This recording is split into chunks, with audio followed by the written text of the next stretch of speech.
Polling పగలు ప్రతీకారాలకు ఇది పరాకాష్ట. ప్రస్తుతం బిగ్ టీవీ స్క్రీన్ మీద మీరు ఒక విజువల్ చూడబోతూ ఉన్నారు. మీరు చూస్తున్న ఈ విజువల్లో మాచర్లలోనిది. ఆసుపత్రిలో చికిత్స తీసుకుంటున్న వారిని కూడా వదలలేదు. ఇంతకంటే దారుణం మరొకటి ఉంటుందా అనే పరిస్థితి ప్రస్తుతం మాచర్లలో మనం చూస్తూ ఉన్నాం. ఎవరు ఏ పార్టీ అనేది పక్కన పెడితే మానవత్వం అనేది ఒకటి ఉంటుంది. అది ఈ విజువల్లో మచ్చుకంతగా ఒకటి కనబడడం లేదు.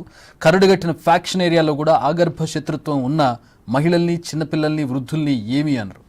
అలాంటిది హాస్పిటల్ బెడ్ మీద చికిత్స తీసుకుంటున్న వారిని ఏ విధంగా చితకబాదుతున్నారో మనం చూస్తూ ఉన్నాం. బిగ్ స్క్రీన్ మీద చూస్తున్నటువంటి ఎక్స్క్లూజివ్ విజువల్స్ ఇవి. మాచర్ల ప్రభుత్వ ఆసుపత్రిలోనివి. హాస్పిటల్ బెడ్ పై ఉన్నది టీడీపీ కార్యకర్తగా చెబుతున్నారు. ప్రత్యర్థులు అతన్ని ఎంత కసిగా కొడుతున్నారో మనం చూస్తున్నాం. హాస్పిటల్ బెడ్ మీద ఆల్రెడీ దెబ్బలు తగిలి హాస్పిటల్లో చికిత్స తీసుకుంటున్నటువంటి వ్యక్తి మీద చేసినటువంటి దాడి దృశ్యాలను మనం చూస్తూ ఉన్నాం. ఏపీలో రాజకీయాలు, ఆ రాజకీయాల ద్వారా కక్షలు ఎంతకు దిగజారాయో మనం ఈ విజువల్ ద్వారా చూడొచ్చు. నిన్న మొన్న జరిగినటువంటి గొడవల్లో దెబ్బలు తిని ఆ దెబ్బలను తగ్గించుకోవడానికి ప్రభుత్వ ఆసుపత్రిలో చికిత్స పొందుతున్నటువంటి వాళ్ళని ఆసుపత్రికి వెళ్ళి హాస్పిటల్ బెడ్ మీద కూడా కొడుతున్నటువంటి దృశ్యాలను మనం చూస్తూ ఉన్నాం. హాస్పిటల్ బెడ్ మీద ఉన్నది టీడీపీ కార్యకర్తగా చెబుతూ ఉన్నారు. దాడి చేస్తున్నది ఎవరనేది పక్కన పెడితే మానవత్వం మర్చిపోయి చేస్తున్నటువంటి మృగాలుగా మాత్రం మనం గుర్తించవచ్చు.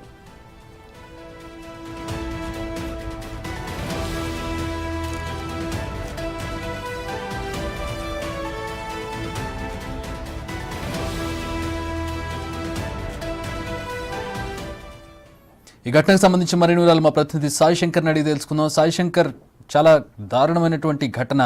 ఎవరు ఈ కొట్టిన వాళ్ళు, ఎవరు ఆ బాధితులు, ఎవరు అసలు ఎందుకు జరిగింది ఈ ఘటన?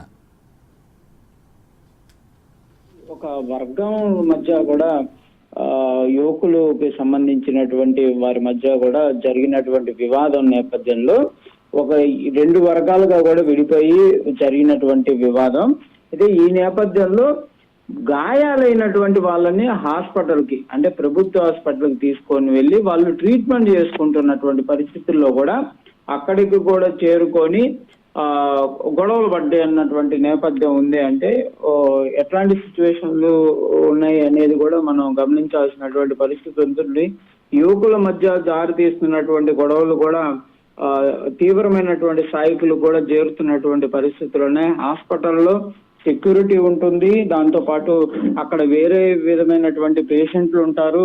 కనీసం అదేది కూడా పట్టించుకోకుండా అక్కడ ఉన్నటువంటి ఆ సౌకర్యాలు ఏవైతే ఉంటాయో వాటిని తీసుకొని ఒకరిపై ఒకరు దాడి చేసుకున్నటువంటి పరిస్థితులు ఉన్నాయి. ఇది గుంటూరుకు సంబంధించినటువంటి నేపథ్యంలో జరిగినటువంటి పరిస్థితి. కృష్ణబాబు కాలనీకి సంబంధించినటువంటి దాంట్లో దాదాపుగా 30 మంది యువకులు ఈ బాహాబాయిలో పాల్గొని ఒకరిపై ఒకరు కూడా దాడులు చేసుకోవడం జరిగింది. తీవ్రమైనటువంటి గాయాలయ్యి చికిత్స కోసం ప్రభుత్వ హాస్పిటల్కి వెళ్ళి అక్కడ కూడా గొడవలు పడిన నేపథ్యంలో వెంటనే అక్కడ ఉన్నటువంటి సిబ్బంది పోలీసులకి అలర్ట్ చేసినటువంటి నేపథ్యం. పోలీసులు వెంటనే హాస్పిటల్ చేరుకోవడంతో అక్కడ ఎవరైతే ఈ గొడవలు పడ్డారో వాళ్ళు ఒకసారిగా పరారైపోయారు. అయితే వీళ్ళందరినీ కూడా గుర్తించడానికి పోలీసులు కూడా ప్రయత్నం చేశారు. కాకపోతే మూకు దాడి జరిగినట్లు కూడా కొంతమందిని గుర్తించడం జరిగింది. అందులో షేక్ మున్నా అనే వ్యక్తికి తీవ్రమైనటువంటి గాయాలు కూడా అయినట్లయితే పోలీసులు అయితే గుర్తించినటువంటి పరిస్థితి ఉంది. ప్రస్తుతం పోలీసులు కూడా హాస్పిటల్ సిబ్బంది నుంచి కూడా దానికి సంబంధించి కూడా రాత్రి సమయంలో జరిగింది ఇది. దీనిపైన కూడా ఆ హాస్పిటల్ నుంచి కూడా వాళ్ళు అయితే ఫిర్యాదు తీసుకున్నారు. ఎవరు ఈ ఘటనలో ఉన్నారని దానికి సంబంధించి కూడా విచారణ అయితే జరుగుతున్నటువంటి పరిస్థితి ఉంది. Chakri. Alright, thanks for the update Sai Shankar.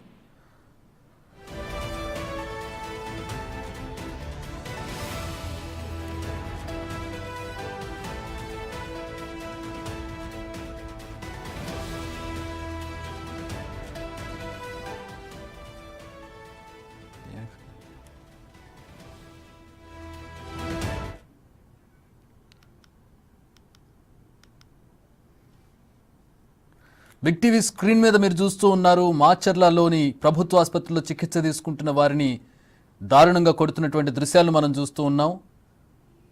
శత్రువుల్ని కూడా సాయంత్రం వారికి దెబ్బలు తగిలి చికిత్స తీసుకుంటుంటే వదిలేసేటటువంటి పరిస్థితి ఉంటుంది. కానీ ఏపీలో రాజకీయాలు ఎంతకు దిగజారాయో ప్రస్తుతం మనం చూస్తూ ఉన్నాం.